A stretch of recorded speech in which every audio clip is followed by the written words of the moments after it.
আপনার জন্য ঝটপট প্রশ্ন। আল্লাহু আকবার। ওমর রাদিয়াল্লাহু তাআলা আনহু পবিত্র কোরআনের কোন সূরাটি 12 বছর সময় লাগিয়ে মুখস্থ করেছেন? সূরা বাকারা। সূরা বাকারা সঠিক। রাত চলে আসলে রাসূল সাল্লাল্লাহু আলাইহি ওয়াসাল্লাম কি পড়তে আদেশ করেছেন? যদি রাগ আসে বসতে। আউযু বিল্লাহি মিনাশ শাইতানির রাজিম। প্রজাতন্ত্রের রাষ্ট্রভাষা বাংলা বাংলাদেশের সংবিধানের কত অনুচ্ছেদে উল্লেখ করা হয়েছে? তৃতীয় অনুচ্ছেদে। হ্যাঁ, তৃতীয় অনুচ্ছেদে সঠিক। হুদাইবিয়ার সন্ধি চুক্তির সময় রাসূল সাল্লাল্লাহু আলাইহি ওয়াসাল্লামের সাথে উপস্থিত সাহাবীর সংখ্যা কত ছিল? 1400।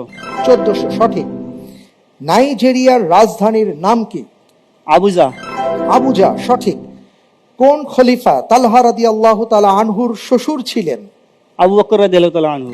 আবু বকর রাদিয়াল্লাহু তাআলা আনহু সঠিক। শেখ সাদির বুস্তা কাব্যগ্রন্থ কি বিষয়ে রচিত? মানুষের ন্যায় নীতি। ন্যায় নীতি, নৈতিকতা সঠিক। পবিত্র কোরআনের কোন সূরায় মুনাফিকদের আলোচনা সবচেয়ে বেশি বর্ণিত হয়েছে? সূরা তাওবা। সূরা তাওবা। মাশাআল্লাহ সঠিক। আলহামদুলিল্লাহ। আলহামদুলিল্লাহ। আমি দেখতে পাচ্ছি আপনাকে 8টি প্রশ্ন করেছিলাম, আর এই 8টি প্রশ্নের মাঝে আপনি 60